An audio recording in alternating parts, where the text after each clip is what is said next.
നമ്മൾ ഇന്ന് നോക്കാൻ പോകുന്നത് ഗദ്ദികയും പടയണിയും പറ്റിയാണ്. ഫസ്റ്റ് നമ്മൾ നോക്കുന്നത് ഗദ്ദിക. ഗദ്ദിക എന്ന് പറയുന്ന കലാരൂപത്തെയാണ് നമ്മൾ ഈ പിക്ചറിൽ നമുക്ക് കാണാൻ കഴിയുന്നത്. അപ്പോൾ ഗദ്ദികയെക്കുറിച്ച് കൂടുതൽ നോക്കാം. വയനാട്ടിലെ ഗോത്രവർഗ്ഗക്കാർക്കിടയിലെ ചടങ്ങ്. ഗദ്ദിക എന്നത് ഒഴിപ്പിക്കുക അല്ലെങ്കിൽ നശിപ്പിക്കുക എന്നതാണ് അർത്ഥം. പ്രശസ്ത ഗദ്ദിക കലാകാരൻ PK കാളൻ. അപ്പോൾ വയനാട്ടിലെ ഗോത്രവർഗ്ഗക്കാർക്കിടയിലെ ഒരു ചടങ്ങാണ് ഗദ്ദിക എന്ന് പറയുന്നത്. വയനാട്ടിലെ ഗോത്രവർഗ്ഗക്കാർക്കിടയിൽ കണ്ടുവരുന്ന ഒരു ചടങ്ങാണ് എന്ത് ഗദ്ദിക എന്ന് പറയുന്നത്. ഗദ്ദിക എന്നാൽ എന്താണ്? ഒഴിപ്പിക്കുക അല്ല നശിപ്പിക്കുക എന്നാണ് അർത്ഥം. പ്രശസ്ത ഗദ്ദിക കലാകാരനാണ് PK കാളൻ എന്ന് പറയുന്നത്. അടുത്തത്, വിശ്വാസത്തിൻ്റെ ഭാഗമായി മാത്രം അവതരിപ്പിച്ചു പോരുന്ന ഗദ്ദിക അതിൻ്റെ കലാമൂല്യങ്ങളോടുകൂടി കേരളത്തിനകത്തും പുറത്തുമുള്ള പൊതുവേദികളിൽ അവതരിപ്പിക്കാൻ നേതൃത്വം നൽകിയതും ആരാണ്? PK കാളനാണ്. അപ്പോൾ വിശ്വാസത്തിൻ്റെ ഭാഗമായിട്ടാണ് ഗദ്ദിക അവതരിപ്പിച്ചു കൊണ്ടിരുന്നത്. അപ്പോൾ അതിൻ്റെ കലാമൂല്യങ്ങളോടുകൂടി കേരളത്തിനകത്തും പുറത്തുമുള്ള പൊതുവേദികളിൽ അവതരിപ്പിക്കാനൊരു നേതൃത്വം കൊടുത്തത് ആരായിരുന്നു? PK കാളൻ തന്നെയാണ്.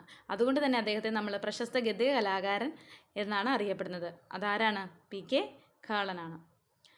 നമുക്കൊരു ചോദ്യം നോക്കാം. ഗദ്ദിക എന്ന പ്രശസ്ത ആദിവാസി കലയെ പരിപോഷിപ്പിക്കുന്നതിൽ മുഖ്യ പങ്ക് വഹിച്ച വ്യക്തിയാര്? PK കാളൻ.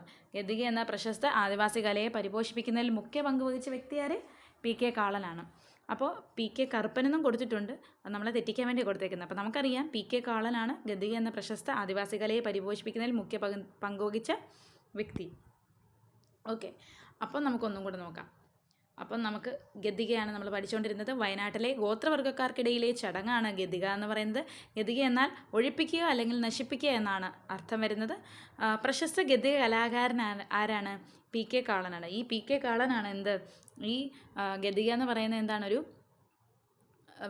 വിശ്വാസത്തിൻ്റെ ഭാഗമായിട്ട് മാത്രം അവതരിപ്പിച്ച് പോരുന്ന ഒരു ഗദ്ദിക എന്ന് പറഞ്ഞ കലാരൂപത്തെ കലാമൂല്യങ്ങളോടുകൂടി കേരളത്തിനകത്തും പുറത്തും ഉള്ള പൊതുവേദികളിൽ അവതരിപ്പിക്കാൻ നേതൃത്വം നൽകിയത് ആരാണ്? അതും PK കാളൻ തന്നെയാണ്. അപ്പോൾ നമുക്കറിയാം, നമ്മൾ പഠിച്ചു, ഗദ്ദിക എന്ന പ്രശസ്ത ആദിവാസി കലയെ പരിപോഷിപ്പിക്കുന്നതിൽ മുഖ്യ പങ്ക് വഹിച്ചത് ആരാണ്? PK കാളനാണെന്ന് പറഞ്ഞു. അടുത്ത് നമ്മൾ നോക്കുന്നത് പടയണിയാണ്. അടുത്ത് നമ്മൾ രണ്ടാമത്തെ പഠിക്കുന്നത് എന്താണ്? പടയണിയെക്കുറിച്ചാണ്. കണ്ടോ, പടയണിയുടെ പിക്ചറാണ് തന്നിരിക്കുന്നത്. പടയണി മധ്യ തിരുവിതാംകൂറിലെ അനുഷ്ഠാന കല. മധ്യ തിരുവിതാംകൂറിലെ ദേവീക്ഷേത്രങ്ങളിൽ അരങ്ങേറുന്ന സംഘടിത കോലം തുള്ളൽ ചൂട്ടുപണി എന്നും അറിയപ്പെടുന്നു. പ്രധാനവാദ്യം തപ്പ്. പടയണിയുടെ ജന്മസ്ഥലം എന്താണ്? കടമനിട്ട, പത്തനംതിട്ട. ഓക്കെ, അപ്പോൾ പടയണി എന്നാൽ എന്താണ്? മധ്യ തിരുവിതാംകൂറിലെ ഒരു അനുഷ്ഠാന കലയാണ് എന്തെന്ന് പറയുന്നത്? പടയണി എന്ന് പറയുന്നത്. പിന്നെന്താണ്? സംഘടിത കോലം തുള്ളൽ എന്ന് ചോദ്യപേപ്പറിൽ കണ്ടു കഴിഞ്ഞാൽ ഓർത്തോണം, അതും പടയണിയാണ്. മധ്യ തിരുവിതാംകൂറിലെ ദേവീക്ഷേത്രങ്ങളിൽ അരങ്ങേറുന്ന സംഘടിത കോലം തുള്ളലാണ് പടയണി എന്ന് പറയുന്നത്. ഇതിനെ ചൂട്ടുപടയണി എന്നും അറിയപ്പെടുന്നു. പ്രധാനവാദ്യം തപ്പാണ്. പടയണിയുടെ ജന്മസ്ഥലം പത്തനംതിട്ടയിലെ കടമനിട്ട. അപ്പം പടയണി എന്ന് വെച്ചാൽ എന്താണ്? മധ്യ തിരുവിതാംകൂറിലെ ഒരു അനുഷ്ഠാന കലയാണ്. അതുപോലെ തന്നെ ഈ മധ്യ തിരുവിതാംകൂറിലെ ദേവീക്ഷേത്രങ്ങളിൽ അരങ്ങേറുന്ന സംഘടിത കോലം തുള്ളൽ എന്ന് പറയുന്നതും പടയണിയാണ്. ചൂട്ട് പടയണി എന്നും അറിയപ്പെടുന്നു. പ്രധാന വാദ്യം തപ്പാണ്. പടയണിയുടെ ജന്മസ്ഥലം എന്നറിയപ്പെടുന്നത് പത്തനംതിട്ടയിലെ കടമനിട്ടയാണ്. ഓക്കെ, പടയണിക്ക് പ്രസിദ്ധമായ ക്ഷേത്രമാണ് കടമനിട്ട ദേവീക്ഷേത്രം. അപ്പം നമ്മൾ പറഞ്ഞു, പടയണിക്ക് പ്രസിദ്ധമായ ഒരു ക്ഷേത്രമുണ്ടെങ്കിൽ അതേതാണ്? കടമനിട്ട ദേവീക്ഷേത്രമാണ്. ഓക്കെ, പടയണിയുടെ പ്രോത്സാഹനത്തിന് വേണ്ടി പടയണി ഗ്രാമം എന്ന ആശയം മുന്നോട്ട് വെച്ച കലാകാരനാണ് കടമനിട്ട രാമകൃഷ്ണൻ. അപ്പോൾ പടയണിയുടെ പ്രോത്സാഹനത്തിന് വേണ്ടിയിട്ട് പടയണി ഗ്രാമം എന്നൊരു ആശയം മുന്നോട്ട് വെച്ച ഒരാളുണ്ട്, ഒരു കലാകാരനുണ്ട്. ആ കലാകാരനാണ് ആര്? കടമനിട്ട രാമകൃഷ്ണൻ.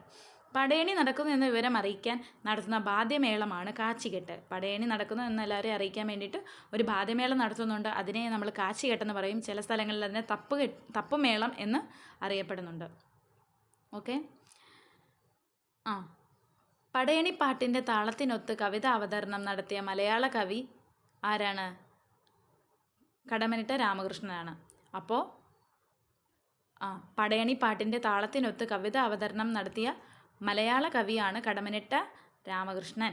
അപ്പം പടയണി പാട്ടിൻ്റെ താളത്തിനൊത്ത് കവിത അവതരണം നടത്തിയ മലയാള കവിയാണ് ആര്? കടമനിട്ട രാമകൃഷ്ണൻ. പടയണിയിലെ പാളക്കോലങ്ങൾ, പടയണിയുടെ ജീവിതതാളം എന്നീ കൃതികൾ രചിച്ചത് ആരാണ്? പടയണിയിലെ പാളക്കോലങ്ങൾ, പടയണിയുടെ ജീവതാളം എന്നീ കൃതികൾ രചിച്ചത് ആരാണ്? കടമനിട്ട വാസുദേവൻ പിള്ളയാണ്. ആരാണ്? കടമനിട്ട വാസുദേവൻ പിള്ള. അടുത്തത്, കേരളത്തിലെ പ്രമുഖ പടയണി പരിശീലന കേന്ദ്രം. കേന്ദ്ര ടൂറിസം വകുപ്പിന് കീഴിൽ പ്രവർത്തിക്കുന്ന കടമനിട്ട പടയണി ഗ്രാമം ആണ്. അപ്പോൾ കേരളത്തിലെ പ്രമുഖ പടയണി പരിശീലന കേന്ദ്രം ഏതാണെന്ന് ചോദിച്ചാൽ കടമ്മനിട്ട പടയണി ഗ്രാമമാണ്. കേന്ദ്ര ടൂറിസം വകുപ്പിന് കീഴിൽ പ്രവർത്തിക്കുന്ന കടമ്മനിട്ട പടയണി ഗ്രാമത്തിലാണ് കേരളത്തിലെ പ്രമുഖ പടയണി പരിശീലന കേന്ദ്രം എന്ന് പറയുന്നത്. അടുത്തത് ഒരു ക്വസ്റ്റ്യനാണ്. തപ്പ് പ്രധാന വാദ്യമായുള്ള കലാരൂപം. നമുക്കറിയാം പടയണി, നമ്മൾ പഠിച്ചു. പടയണിയുടെ എന്താണ്, പടയണി എന്ന കലാരൂപത്തിൻ്റെ വാദ്യം എന്താണ്? തപ്പാണെന്നറിയാം. അപ്പോൾ തപ്പ് പ്രധാന വാദ്യമായുള്ള കലാരൂപം ഏതാണ്? പടയണിയാണ്. അപ്പോൾ നമ്മൾ നോക്കിക്കൊണ്ടിരുന്നത് പടയണിയെക്കുറിച്ചായിരുന്നു. പടയണി എന്ന് പറഞ്ഞാൽ എന്താണ്? മധ്യ തിരുവിതാംകൂറിലെ ഒരു അനുഷ്ഠാന കലയാണ്. ഈ മധ്യ തിരുവിതാംകൂറിലെ ദേവീക്ഷേത്രങ്ങളിൽ അരങ്ങേറുന്ന ഒരു സംഘടിത കോലം തുള്ളലാണ് പടയണി. ചൂട്ട് പടയണി എന്നും അറിയപ്പെടുന്നുണ്ട്. പ്രധാന വാദ്യം ഏതാണ്? തപ്പ്. പടയണിയുടെ ജന്മസ്ഥലം കടമ്മനിട്ടയാണ്, പത്തനംതിട്ടയിലെ കടമ്മനിട്ടയാണ്. പിന്നെ പടയണിക്ക് പ്രസിദ്ധമായ ക്ഷേത്രം നമുക്കറിയാം, കടമ്മനിട്ട ദേവീക്ഷേത്രം. പടയണിയുടെ പ്രോത്സാഹനത്തിന് വേണ്ടിയിട്ട് പടയണി ഗ്രാമം എന്ന ആശയം മുന്നോട്ട് വെച്ചതാരാണ്? കടമ്മനിട്ട രാമകൃഷ്ണനാണ്. പടയണി നടക്കുന്നു എന്ന വിവരം എല്ലാവരെയും അറിയിക്കാൻ വേണ്ടിയിട്ട് ഒരു വാദ്യമേളം ഉണ്ട്. അതിനെ നമ്മൾ കാച്ചികെട്ടെന്ന് പറയുന്നു. ചില സ്ഥലങ്ങളിൽ തന്നെ തപ്പുമേളമെന്നും അറിയപ്പെടുന്നുണ്ട്. പടയണി പാട്ടിൻ്റെ താളത്തിനൊത്ത് കവിത അവതരണം നടത്തിയ മലയാള കവി ആരാണെന്ന് ചോദിച്ചാൽ കടമ്മനിട്ട രാമകൃഷ്ണനാണ്. അപ്പോൾ കടമ്മനിട്ട രാമകൃഷ്ണനാണ് എന്താണ്? പടയണി പാട്ടിൻ്റെ താളത്തിനൊത്ത് കവിത അവതരണം നടത്തിയ മലയാള കവി. പടയണിയിലെ പാളക്കോലങ്ങൾ, പടയണിയുടെ ജീവതാളം എന്നീ കൃതികൾ രചിച്ചത് ആരാണ്? കടമ്മനിട്ട വാസുദേവൻ പിള്ളയാണ്. അപ്പോൾ കടമ്മനിട്ട വാസുദേവ പിള്ള രചിച്ച കൃതികളാണ് പടയണിയിലെ പാളക്കോലങ്ങളും പടയണിയുടെ ജീവതാളവും. അടുത്തത് കേരളത്തിലെ പ്രമുഖ പടയണി പരിശീലന കേന്ദ്രം. കേരളത്തിലെ പ്രമുഖ പടയണി പരിശീലന കേന്ദ്രമാണ് കേന്ദ്ര ടൂറിസം വകുപ്പിൻ്റെ കീഴിൽ പ്രവർത്തിക്കുന്ന കടമ്മനിട്ട പടയണി ഗ്രാമം. അപ്പോൾ കേന്ദ്ര ടൂറിസം വകുപ്പിന് കീഴിൽ പ്രവർത്തിക്കുന്ന കടമ്മനിട്ട പടയണി ഗ്രാമമാണ് കേരളത്തിലെ പ്രമുഖ പടയണി പരിശീലന കേന്ദ്രം. തപ്പ് പ്രധാന വാദ്യമായുള്ള കലാരൂപമാണ് പടയണി. തപ്പ് പ്രധാന വാദ്യമായിട്ടുള്ള കലാരൂപമാണ് പടയണി. ഓക്കെ.